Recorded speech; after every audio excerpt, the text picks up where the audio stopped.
अस्सलाम वालेकुम स्टूडेंट्स। आज मैं आपको कराऊंगी क्लास 9th का chapter number 12 line bisectors angle bisectors. इसके मैंने थ्योरम्स आपको सारे समझा दिए हैं। एक एक थ्योरम मैंने आपको समझाया, ठीक है। अगर आपने समझना है तो आप मेरे चैनल की मैथ ऑफ क्वीन की प्ले लिस्ट में जाकर समझ सकते हैं। मैंने आपको बहुत ही ईजी मेथड से थ्योरम समझा दिए। आज मैं आपको इसकी इम्पोर्टेंट डेफिनेशंस के बारे में बताऊंगी और इसकी जो रिव्यू है वो कंप्लीट करवाऊंगी आज। सबसे पहले तो ये देखिए, इसकी जो डेफिनेशन इम्पोर्टेंट है वो ये दो डेफिनेशन है। एक है bisector of a line segment और दूसरी है बाइसेक्टर ऑफ एन एंगल। ये दोनों डेफिनेशंस बहुत इम्पोर्टेंट है, ठीक है। जो डेफिनेशन किधर हैं, इसी पेज पे नीचे ये है bisector of a line segment, ये इसकी डेफिनेशन है। और दूसरी है बाइसेक्टर ऑफ एन एंगल, ये इसकी डेफिनेशन है, ठीक है। अगर आपने इससे भी कोई इजी करनी है तो फिर मैं आपको बताती हूँ कि कौन कौन सी आपने इजी, इस यही डेफिनेशन है लेकिन इजी ज़रा मेथड में, तो वो आप आ जाइए इसकी समरी में। अगर हम इसकी सारी रिव्यू करेंगे, ट्रू फॉल्स भी एमसीक्यूज़ के लिए बहुत इंपॉर्टेंट होते हैं, तो आप वो भी क्या करें और इसके सारे थ्योरम्स आपने अच्छे से रिवाइज कर लेने। और मैंने कौन कौन से कहा था इम्पोर्टेंट है वो भी आप अच्छे से कर लें, डायग्राम के अच्छे से बना लें। ये है देखिए समरी का लास्ट, ठीक है, ये सेकंड लास्ट और ये लास्ट, ये दोनों इसकी डेफिनेशन। ये ज़रा शॉर्ट है, आप ये भी कर सकते हैं। तो जो हमारा मेन है वो हम करते हैं स्टार्ट। Review exercise 12। सबसे पहले हम इसके ट्रू फॉल्स पढ़ते हैं। इनके जो ट्रू फॉल्स हैं वो एमसीक्यूज़ में आते हैं, ठीक है। जिसके एमसीक्यूज़ नहीं होते वो ट्रू फॉल्स एमसीक्यूज़ बन जाते हैं। तो क्वेश्चन नंबर 1 हम देखते हैं। Bisection means to divide into two equal part. अब एमसीक्यू ज़्यादा बाइसेक्शन का मतलब क्या होता है, तो कि एमसीक्यूज में कुछ गिवन होते हैं ए बी सी, कोई भी 2 इक्वल पार्ट, 3 इक्वल पार्ट या 4 इक्वल पार्ट। बाइसेक्शन का मतलब, बाई का मतलब होता है 2, यहाँ पे लिखा हुआ 2, ये आ गया ट्रू। सेकेंड पार्ट देखें, right bisection of a line segment, ये डेफिनेशन है बाइसेक्शन ऑफ अ लाइन। अगर आपको डेफिनेशन आती होगी तो फिर आप यहाँ पर कोई भी ऑप्शन अगर आ जाए तो फिर आप ट्रू कर दोगे, ये ट्रू है। नेक्स्ट है bisection of a line segment, any point on the right bisector of a line is not, not आ गया तो ये फॉल्स। अगर आता ना इक्वी डिस्टेंट है तो ये ट्रू होता है। Any point equi distant from the end point of a line segment, ये देखिए यहाँ पर आ गया इक्वी डिस्टेंट होता है तो फिर ये ट्रू है। पार्ट नंबर 5 देखिए, the right bisector of the sides of a triangle are not concurrent, होती हैं राइट बाइसेक्टर कंकरेंट होते हैं, यहाँ पे लिखा है नॉट तो ये फॉल्स है। The bisector of the angles of a triangle are concurrent, check, ठीक है। तो ये आ गया ट्रू, क्योंकि जो एंगल्स होते हैं वो भी कंकरेंट होते हैं और साइड्स होती हैं वो भी कंकरेंट ही होती हैं। Any point on the bisector of an angle is not equidistant from its, तो इक्विडिस्टेंट नहीं होता यहाँ, हालांकि होता है, यहाँ पे आ गया false. Any point inside angle, इनके एंगल के अंदर ही कोई पॉइंट हो इक्वी डिस्टेंट हो from its arm is the bisector of it, yes bisector ही था, बाइसेक्टर ही होता है, ये आ गया ट्रू। नेक्स्ट है क्वेश्चन नंबर 2। क्वेश्चन नंबर 2 जो है वो कह रहे हैं कि इफ सी डी हमारे पास है इज अ राइट बाइसेक्टर है लाइन सेगमेंट कौन सी, ए बी का, ठीक है। ये हमारे पास जो है वो सी डी हमने लाइन लगाई है सी से लेकर डी तक, ठीक है। ये राइट बाइसेक्टर है लाइन सेगमेंट ए बी का, राइट बाइसेक्टर है। देन फर्स्ट है पार्ट मेजरमेंट ओ ए लाइन सेगमेंट, इनकी जो ओ ए लाइन सेगमेंट है वो किसके इक्वल है, जाहिर सी बात है ओ ए का जो डिस्टेंस है वो ओ बी के डिस्टेंस के इक्वल है। तो measurement angle measurement O A is equal to measurement O B. Second part देखें, मेजरमेंट कह रहे हैं ए क्यू किसके इक्वल, ए क्यू का जो डिस्टेंस है वो बी क्यू के इक्वल है, तो हम लिखेंगे measurement A Q is equal to measurement B Q. Next है क्वेश्चन नंबर 3 देखेंगे, वही डेफिनेशन जो मैंने आपको अभी बताई हैं ये आपने समरी में से करनी है। इसके सेकंड जो पार्ट हैं ये दोनों, एक लास्ट वाले जो 2 पार्ट्स हैं ये पॉइंट्स आपने करने अच्छे से।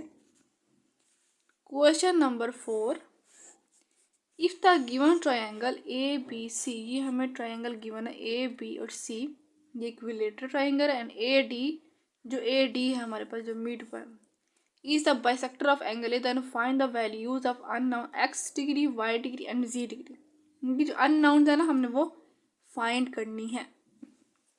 चलिए करते हैं हम इसको फाइंड, बहुत ईजी है। हम इसको करते हैं फाइंड। सबसे पहले लिखना है कि एंगल बी, ये हमारे पास एंगल बी है, ये एंगल सी है और ये एंगल ए है। एंगल बी पे आप यहाँ पर डी रख कर देख सकते हैं कि एंगल बी पे यहाँ पे दरमियान में रखें डी, और कौन सा एंगल बन रहा है। तो ये आपको डी से पता चलेगा कि एंगल बन रहा है 60 डिग्री का एंगल। एंगल बी पे जो एंगल बन रहा है वो जेड डिग्री, ठीक है, जी डिग्री, और ये इक्वल आ गया 60 डिग्री के। एंगल बी तो हमने फाइंड कर लिया, इनके जी डिग्री की वैल्यू आ गई हमारे पास 60 डिग्री। दूसरी हमें क्वेश्चन में गिवन है कि ए डी जो है वो बाइसेक्टर ऑफ एंगल ए है। तो हमने लिखा A D is the bisector of angle A. तो एंगल ए जो है वो हमारे पास वो भी क्या आ जाएगा 60 डिग्री, ठीक है, क्योंकि जो ए डी है वो भी इसका बाइसेक्टर है एंगल ए का। तो जो एंगल इसका है वही एंगल सामने वाले का, यानी कि एक्स डिग्री का भी हमारे पास जो एंगल ए है वो क्या है 60 डिग्री, ठीक है। तो एंगल ए का हमारे पास आ गया 60 डिग्री। लेकिन यहाँ पर देखिए एंगल ए में हमारे पास 2 एंगल है ना, एक तो एक्स डिग्री और एक वाई डिग्री है। लेकिन अब आगे आपने लिखना है when angle A is bisected, जब एंगल ए बाइसेक्ट होगा तब क्या होगा। तब ये होगा कि हमारे पास एंगल में दोनों एंगल है ना, दोनों एक्स डिग्री भी और वाई डिग्री भी है, तो हम इनको इक्वल कर देंगे। इनके एक्स डिग्री हो जाएगा वाई डिग्री के, और जो वाई डिग्री है वो हाफ है, ये हाफ है और ये हाफ, ये अगर कंप्लीट हो जाते हैं तो ये हाफ है और ये हाफ। तो एक्स डिग्री इक्वल हो जाएगा हाफ ऑफ मेजरमेंट एंगल ए, इनकी ये इसका हाफ है और ये इसका हाफ है, ठीक है। हाफ ऑफ एंगल बन रहे हैं तो हमने क्या लिखा, x degree is equal to y degree की जगह पर half of measurement angle A. इनके मेजरमेंट एंगल ए का हाफ है, ये हाफ ही वाई डिग्री और हाफ एक्स डिग्री, तो हमने इनमें से कोई एक ले लेना, इसको हाफ लिख देना है। X degree is equal to 1/2 measurement angle A. अब मेजरमेंट एंगल ए भी हमें गिवन है 60 डिग्री, जो जी का एंगल है वही हमारे पास एंगल ए का है कंप्लीट का, ठीक है। X degree equal to 1/2 multiply measurement angle A की जगह पे हमने लिखा 60 डिग्री। कैंसिल करेंगे तो कैंसिल हो रहा है, 2 1 2 3 6 और 0, एक्स डिग्री आ गया हमारे पास 30 डिग्री। और जितना हमारे पास एक्स डिग्री का उतना ही हमारा वाई डिग्री का भी हो जाएगा, क्योंकि दोनों हाफ हाफ है। एंगल बन रहे थे 60 डिग्री, लेकिन हमारे पास ये देखें एक्स डिग्री और वाई डिग्री दोनों आ गए ना। यहाँ पे सिर्फ एक होता तो फिर हम कहते हैं कि इसका 60 है, लेकिन यहाँ पे दो आगे इसकी हाफ इसको दे दिया, हाफ इसको, 60 थे ना, 30 इसको दिया, 30 इसको दिया, लेकिन ये प्रूव करना था कि 30 कैसे आया। तो ये 30 इस तरह आया है, और तो एक्स डिग्री की वैल्यू भी 30 डिग्री आ गई और वाई डिग्री की वैल्यू भी 30 डिग्री, क्योंकि एक्स डिग्री इक्वल है वाई डिग्री की, इन दोनों को हाफ ऑफ एंगल मिल गया। So x degree is equal to y degree is equal to 30 degree आ गया इसका क्वेश्चन नंबर 4 का आंसर। नेक्स्ट है हमारे पास क्वेश्चन नंबर 5।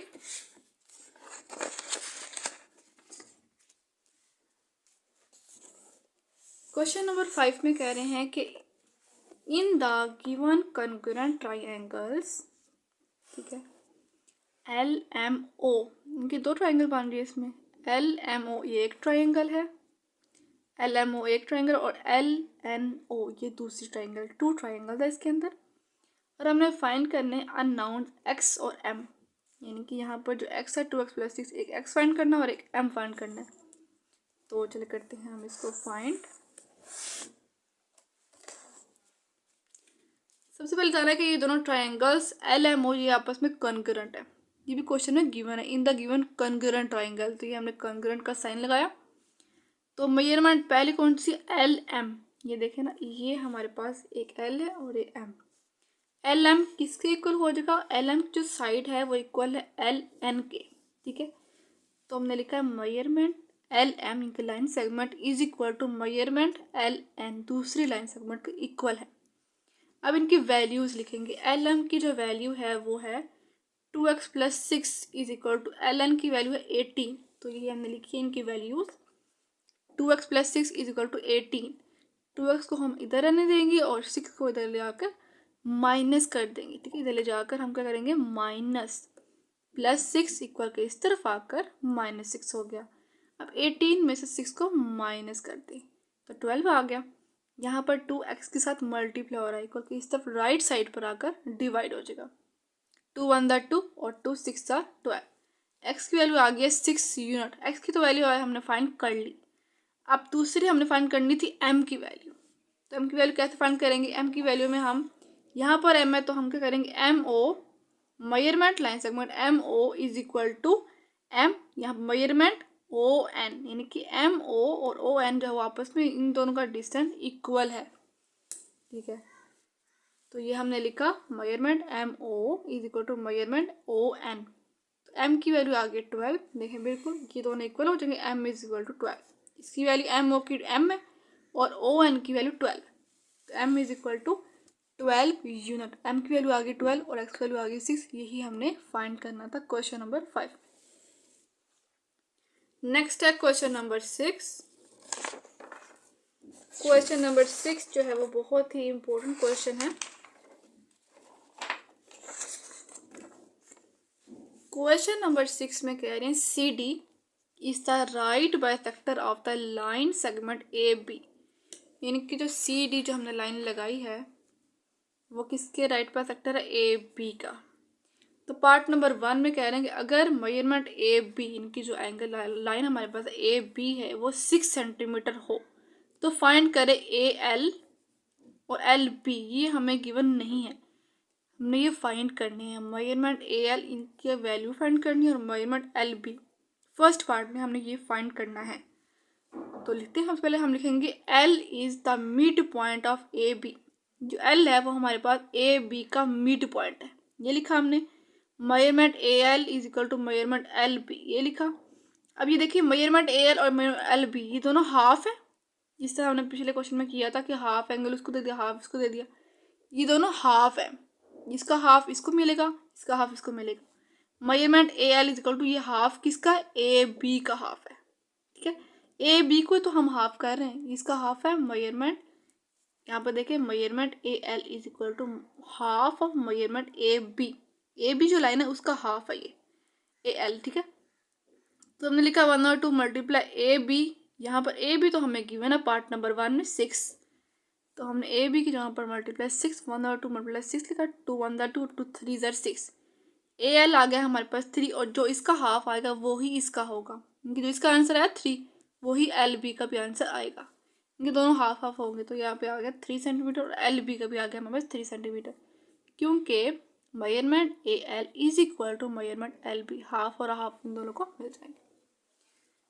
नेक्स्ट इसका पार्ट नंबर 2 हमें कह रहे हैं। पार्ट नंबर 2 में हम जो चीज़ फाइंड करनी है वो है इफ़ मेजरमेंट बी डी, यानी कि इसमें जो बी डी जो है हमारे पास डॉट्स लाइन लगी है, ये 4 सेंटीमीटर हमें गिवन है। फाइंड करना A D, measurement A D ये हमने फाइंड करना ए से लेकर डी तक का डिस्टेंस। तो यहाँ पे लिखना है आपने, इसका 4 है तो फिर जाहिर सी बात है अगर इसका 4 है तो बिल्कुल सेम वैसी ही लाइन यहाँ पर लगेगी, उसका सेम आना चाहिए। लेकिन कैसे आएगा यहाँ पर देखते हैं। मेजरमेंट ए डी इक्वल है मेजरमेंट बी डी, दोनों लाइन आपस में इक्वल होंगी, क्योंकि any point on the right bisector of a line segment is equi distant के बराबर होती है फ्रॉम इट्स एंड पॉइंट्स, दोनों आपस में बराबर होती है। ये आपने लिखना है। फिर आपने लिखा 4, इसका आंसर है ए डी का, तो यहाँ पे मेजरमेंट ए डी की वैल्यू आ गई है 4 सेंटीमीटर। ए डी भी हमने फाइंड कर दिया और जो फर्स्ट पार्ट है उसमें हमें मेजरमेंट ए एल और मेजरमेंट एल बी वो भी हमने फाइंड कर ली। इसकी सारी रिव्यू हमने कर ली है, इसकी डेफिनेशन आपने अच्छे से याद कर लेनी है और इसके ट्रू फॉल्स को भी एमसीक्यूज समझ के आपने इसको अच्छी तरह याद कर लेने हैं।